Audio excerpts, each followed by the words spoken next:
Taxi driver வந்து character study and I thought usually Martin ஸ்கார்செஸியோட ஃபிலிம்ஸ்ல the characters they're not your pure white. இந்த மாதிரி இல்ல, தேர் நாட் யுவர் ஹீரோஸ். உங்க பட ப்ரொட்டாகனிஸ்ட் மாதிரி தான். கொஞ்சம் சொல்லலாம். தேர் ஆல் கிரே கேரக்டர்ஸ் இல்ல, தேர் ஆல் கிரே கேரக்டர்ஸ். அண்ட் ஒரு அதனால தான் எனக்கு வந்து இது செகண்ட் டைம் ரீவிசிட் பண்ணும்போது there was a lot of layers. அந்த படத்துல பார்க்கும்போது is not your regular loser.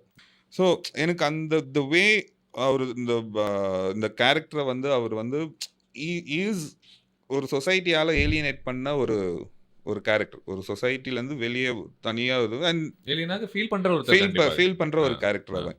And is not எனக்கு என்னன்னா எதில் அது what work for me was it is like a mirror மாதிரி இருந்தது. படத்துலேயே ஒரு இடத்துல வந்து அந்த அந்த கேம்பெயின் பொலிட்டிக்கல் கேம்பெயினில் மீட் பண்ணுற அந்த பொண்ணு பெட்ஸி அவ சொல்லுவா that you are walking contradiction. So that kind of like you know அது எல்லாருக்கும் இருக்கிற ஒரு இன்னர் இதுதான்.